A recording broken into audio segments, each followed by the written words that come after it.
I'm Mr. Nighttime. For some of you who don't know, thank you for making it to my show because, as I said before, I'd hate to have to come to your house and cut that throat. Really don't want to have to do that. But then again, it'd be fun. For me, anyway. Shut up and listen.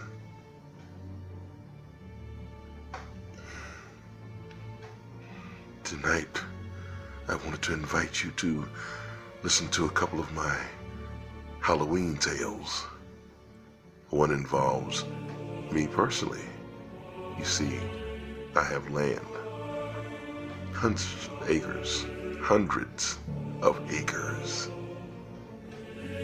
And sometimes people just don't know how to stay off my damn land.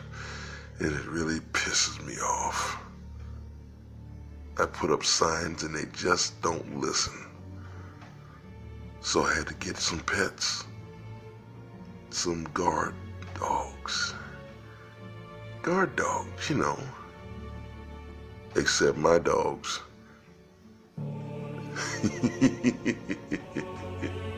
Well, let's just say they make the dog man look like poodles.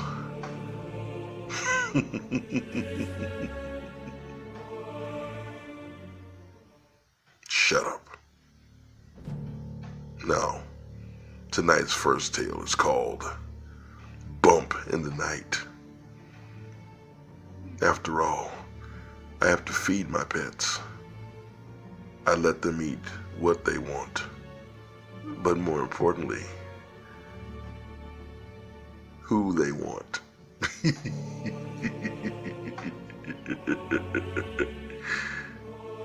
I'm not wrong, so shut up. Now, enjoy the tale. Because you don't want me to come to your house and go or bring my pets and let them go.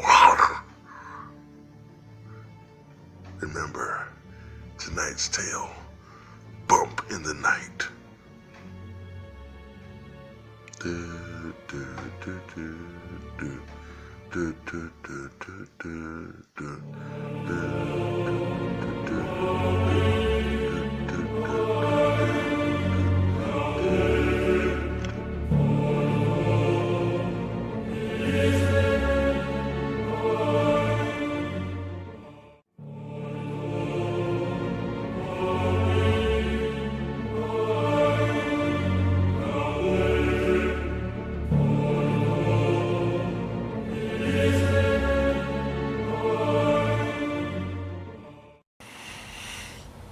The grunts of the unknown animal grew louder as David hid up in the tree he had assumed to be a good hiding point.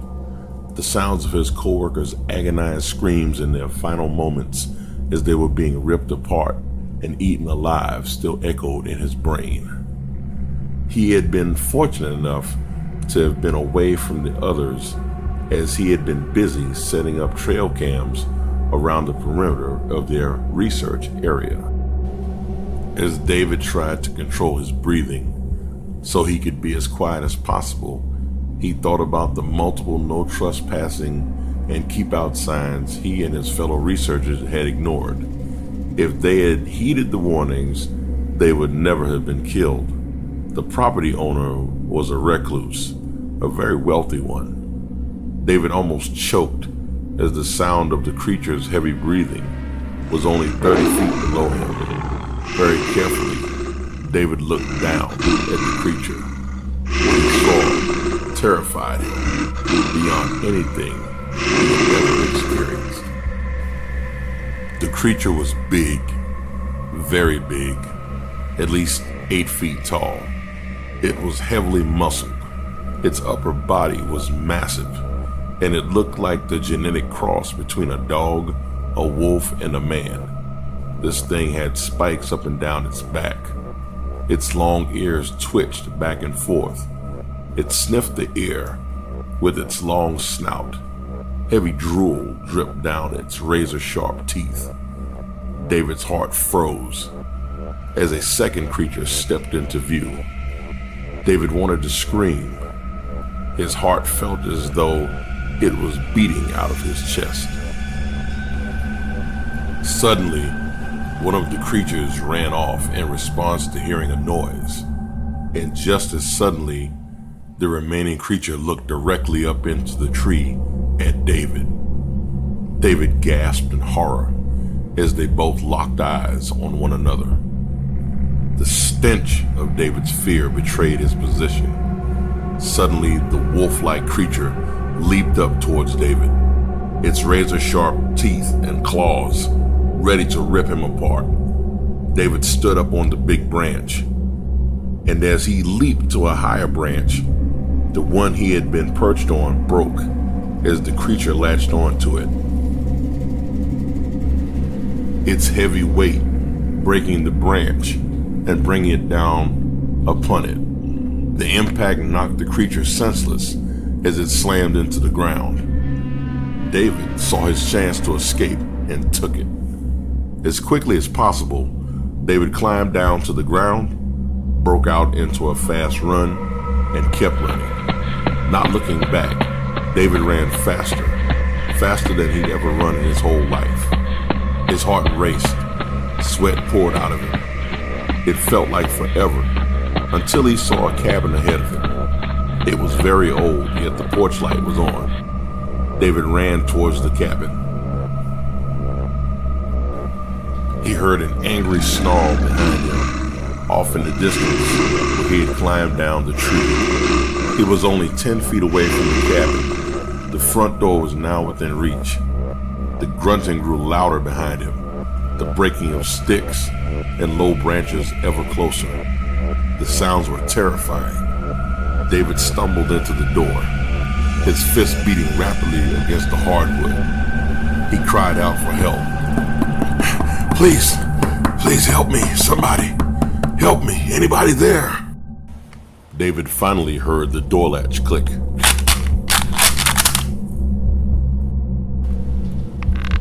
The door opened slowly as David glanced nervously behind him. When he turned back to face the person who had opened the door, he was almost as terrified by the man standing before him.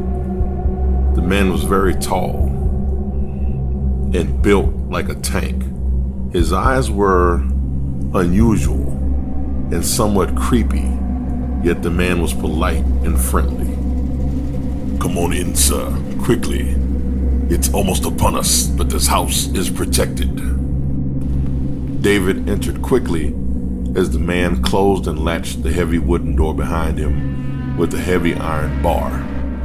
He turned to face David. Here, sit and rest yourself. David sat down gratefully and caught his breath. The man disappeared briefly, and moments later, he returned with a towel and a big glass full of cold water, fresh from a mountain spring. David wiped his face and thanked the man gratefully. The water felt good as David drank it down. It cooled his body and tasted like heaven. The man eyed David cautiously before speaking.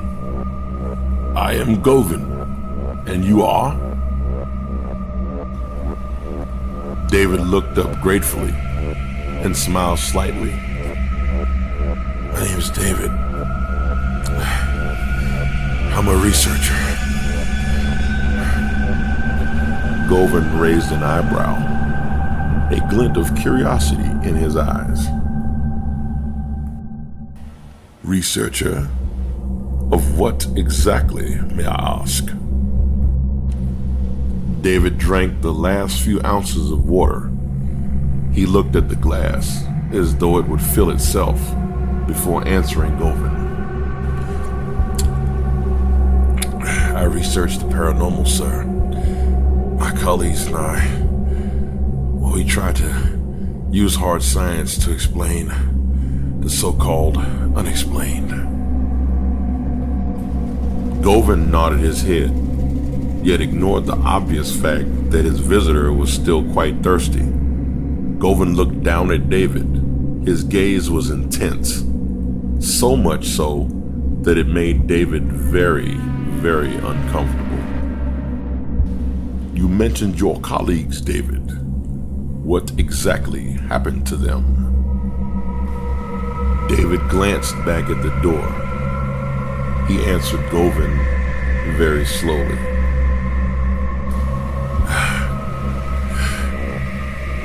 They're all dead. Those things attacked us. And I was the only one who escaped. I still don't know. I don't understand what the hell they are. David turned back around, only to notice that Govind was unmoved by his loss. In fact, Govind's gaze had become icy, and even his eyes seemed to be different somehow. A chill crept up David's spine as he regarded the strange man. Govind spoke. His tone was different this time, with a menacing edge to it. Well, David, did you all not see the various keep out and no trespassing signs all around the outer fence of this land? Perhaps? Did you consider that those things, as you call them, are here for a good reason, maybe? Govind's annoyance was obvious, along with the fact that he not only seemed to be the property owner, he also seemed to know what the creatures were as well. The crazy warning signs seemed overdramatic to David when he and his team had arrived to study the rumors of strange activities on the property. The others had been leery of trespassing after reading the dozens of no trespassing signs and warnings of various degrees of viciousness. David had insisted that they would be fine, and the signs were merely a scare tactic. Now, David knew better, and the true horror of his situation was becoming dreadfully apparent. He thought perhaps he could convince Govind that they meant no harm, and maybe, just maybe, Govind might help him escape this nightmare scenario. David spoke pleadingly to Govind. Listen, Govind, we meant no harm, and I deeply regret ignoring the signs, and now I must live with knowing I got my colleagues killed, all for scientific curiosity. Damn it, I should have known better. I'm truly sorry, Govind. I beg your forgiveness. Please, Govind, help me. Govind regarded David coldly. He seemed unmoved by David's passionate plea of mercy. In fact, Govind seemed to grow angry by the second.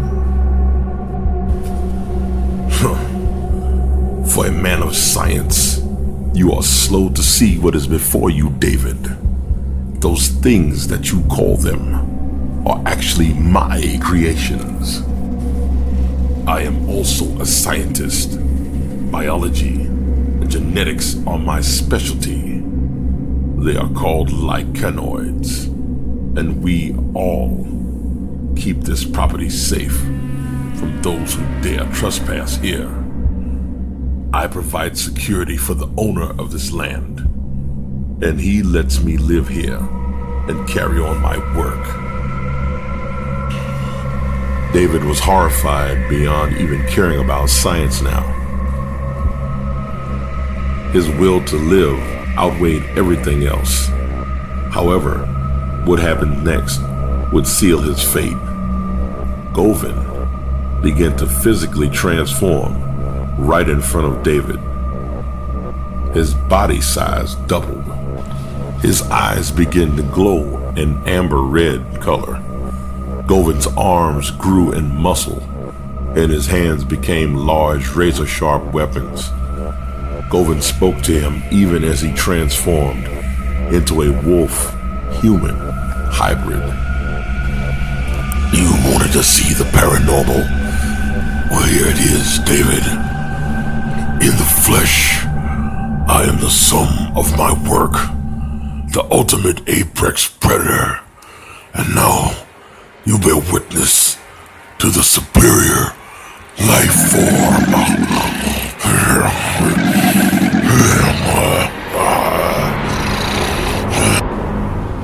David screamed in absolute terror.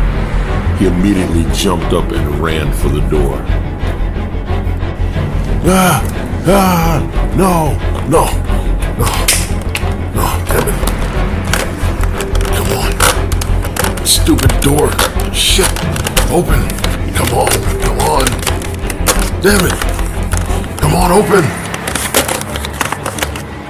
As David struggled with the heavy iron lock, he felt Govind's presence behind him, and the huge claw-like hand gripped his shoulders painfully, the sharp, long nails digging into his flesh. Govind spun David around to face him as he lifted David off of the floor. David cried out in agony as blood streamed down his arms. Govind laughed evilly as he said the last words David would ever hear.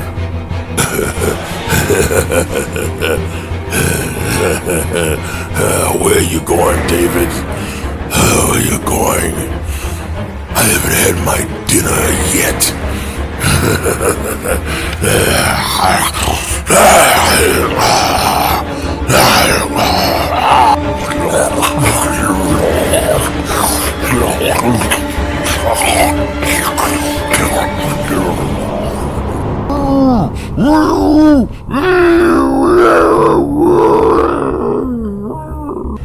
If one listened carefully enough, you could hear David's muffled screams of agony, and then there was silence.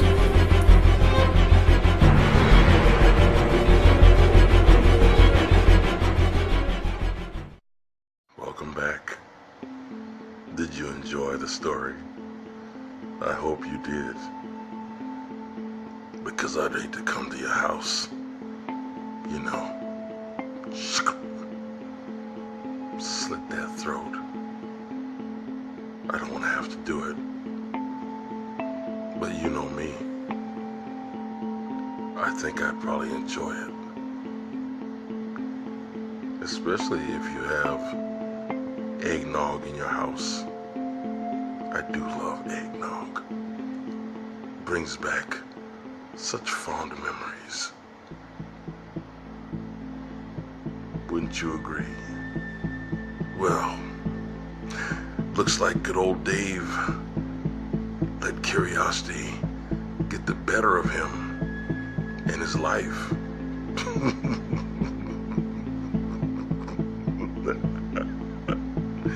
They say curiosity kills the cat, but I think curiosity killed the scientist. Wouldn't you agree?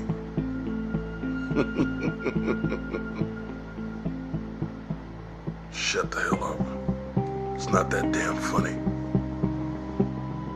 Well, they talk about screwing the pooch, but I think this time the pooch screwed old Dave.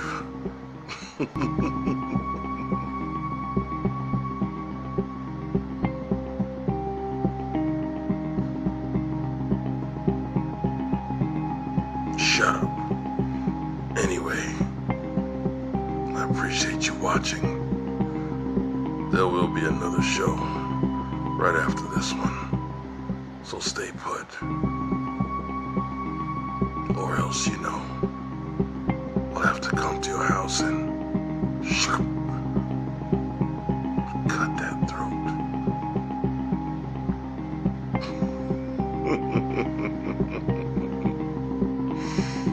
Oh, and you better like this show. You better share it. I said hit the frickin' like button. Hit the like button. Hit the button. Share. And subscribe if you haven't done it yet. Don't make me ask twice. Or, have to come by your house. Shkum. Shkum, shkum, shkum.